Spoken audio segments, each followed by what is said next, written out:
नमस्कार दोस्तों। भारतीय बिजनेस टाइकून रतन नवल टाटा ने अपने जीवन में कई फैसले ऐसे लिए हैं जिसने हर किसी का ध्यान अपनी तरफ खींचा है। फिर चाहे वह भारतीय बाजार में आम आदमी के लिए लखटकिया नैनो कार हो या फिर देश के हित में लिए गए फैसले।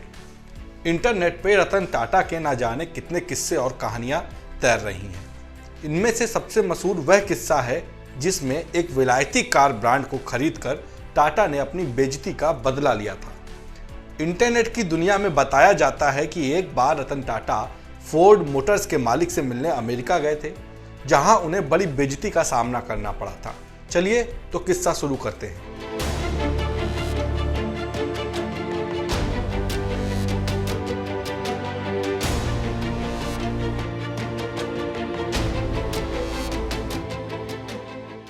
बात है 90 के दशक की दौर की। भारत में लिबरलाइजेशन की शुरुआत हुई थी। कॉमर्शियल गाड़ियों के सेगमेंट में टाटा मोटर्स पहले से ही मार्केट में लीडर थे। कुछ कंपनियां ही उस समय टाटा को टक्कर दे सकती थीं, लेकिन असली गेम पर्सनल व्हीकल यानी कि निजी गाड़ियों के सेगमेंट में था, जहां तगड़ा मुनाफा, मार्जिन तगड़े थे। इसलिए इस सेगमेंट में कंपटीशन भी कठिन था। वैसे तो टाटा ने सूमो और सफारी से भारतीय मार्केट में शुरुआत की। 1998 में टाटा ने पहली स्वदेशी भारतीय कार इंडिका को भारत में लॉन्च किया। इस कार के साथ टाटा पर्सनल ग्रुप कार के मार्केट में भी उतर गया, लेकिन कुछ ही सालों में टाटा को पर्सनल सेगमेंट की कारों में ठीक ठाक नुकसान होने लगा। उस समय टाटा मोटर्स के एग्जीक्यूटिव डायरेक्टर रह चुके प्रवीण कांडले बताते हैं कि पर्सनल कार सेगमेंट में कंपनी को काफी नुकसान हुआ था। इस दौरान कुछ लोगों ने चेयरमैन रतन टाटा को सलाह दी कि पैसेंजर कार सेगमेंट को बेच दें। खबर मार्केट में आई कि टाटा अपने इस सेगमेंट को बेचना चाहती है। तब फोर्ड मोटर्स ने इसे खरीदने में दिलचस्पी दिखाई। दोनों कंपनियों की पहली बैठक बॉम्बे हाउस स्थित टाटा के हेडक्वार्टर में हुई, जहां सब कुछ ठीक ठाक रहा। लेकिन इस डील से जुड़ी एक और मीटिंग अमेरिका में होनी थी। रतन टाटा और प्रवीण इस मीटिंग में हिस्सा लेने अमेरिका के मिशिगन पहुंचे। 3 घंटे से अधिक समय तक यह मीटिंग चली। कहा जाता है कि मीटिंग में दोनों के साथ बड़ा अजीब बर्ताव किया गया। फोर्ड के चेयरमैन ने टिप्पणी करी कि टाटा को कार मैन्युफैक्चरिंग के बारे में कुछ नहीं पता है और उन्हें इसकी शुरुआत नहीं करनी चाहिए थी। फोर्ड ने यहां तक कह दिया कि टाटा के पर्सनल कार सेगमेंट को खरीदकर वो उन पर एहसान करेंगे। अंत में बात संभवतः पैसों को लेकर अटक गई थी, इसलिए टाटा लौट आए और डील पूरी नहीं हो पाई। इस डील के बाद 2001 में प्रवीण कांडले को टाटा मोटर्स का एग्जीक्यूटिव डायरेक्टर बनाया गया। अगले कुछ सालों में टाटा ने वह कर दिखाया जिसकी किसी को उम्मीद नहीं थी। टाटा कुछ ही सालों में देश की सबसे बड़ी व्हीकल कंपनी बन गई, लेकिन लग्जरी कार सेगमेंट में टाटा का आना अभी बाकी था। साल 2007 में एक खबर सामने आई जिसने ऑटोमोटिव इंडस्ट्री को हिलाकर रख दिया। बताते हैं कि उस साल फोर्ड मोटर्स को सबसे बड़ा घाटा हुआ था। कंपनी दिवालिया होने के कगार पर खड़ी थी।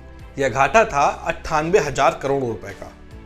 दिवालिया होने से बचने के लिए पहले तो 2007 में फोर्ड ने अपनी लग्जरी कारों में शुमार एस्टन मार्टिन ब्रांड को बेच दिया, लेकिन कंपनी के हालातों में सुधार नहीं हुआ, जिसके बाद फोर्ड ने जगुआर और लैंड रोवर ब्रांड को भी बेचने के लिए मार्केट में उतार दिया। कंपनी को लगा कि इन ब्रांड को बेचकर कंपनी को दिवालिया होने से बचाया जा सकता है, लेकिन फोर्ड को कहां पता था कि एक नई मुसीबत उसका इंतजार कर रही है। और यह नई मुसीबत थी साल 2008 में अमेरिका में आर्थिक मंदी। इस मंदी ने सभी सेक्टर्स की कमर तोड़ दी थी। फोर्ड को कैश की जरूरत थी और मंदी के दौरान कैश किसी के पास नहीं था। ऐसे में फोर्ड और टाटा मोटर्स का एक बार फिर आमना सामना हुआ। इस बार जीत की बारी थी टाटा मोटर्स की। टाटा मोटर्स ने फोर्ड के ऑफर में दिलचस्पी दिखाई, जिसके बाद टाटा ने अपने रिप्रेजेंटेटिव को मार्केट सर्वे के लिए अमेरिका भेजा। टाटा ने ग्राहकों और डीलरों से बात की। इस सर्वे से उन्हें पता चला कि डीलर और ग्राहक दोनों के बीच अभी लैंड रोवर और जगुआर की पहचान कायम है। इसके बाद टाटा मोटर्स ने फोर्ड के साथ डील पक्की की और 2 जून 2008 में फोर्ड से लैंड रोवर और जगुआर दोनों ब्रांड को खरीद लिया। इस डील के तहत टाटा को जगुआर और लैंड रोवर की यूके और ब्राजील वाली फैक्ट्री, साथ ही दोनों ब्रांड्स के डिजाइन स्टूडियो भी मिल गए। इतना ही नहीं, इंजन और गाड़ी के बाकी सारे डिजाइन पेटेंट भी इस डील में शामिल थे। इस डील के बाद फोर्ड ने तब टाटा से कहा था कि आप इन्हें खरीदकर हम पर एहसान कर रहे हैं। 9 साल पहले जिस कंपनी ने आपको नीचा दिखाया था, अब आपके भरोसे वो दिवालिया होने से बची है। इस डील के बाद टाटा ने कभी पीछे मुड़कर नहीं देखा। आज भारतीय बाजार में टाटा की क्या पहचान है, यह किसी से छिपा नहीं है। फिलहाल इस वीडियो में इतना ही। अगर आपने अभी तक हमारे चैनल को सब्सक्राइब नहीं किया है तो ऐसी ही और किस्से और कहानियों के लिए चैनल को सब्सक्राइब करना ना भूलें। नमस्कार।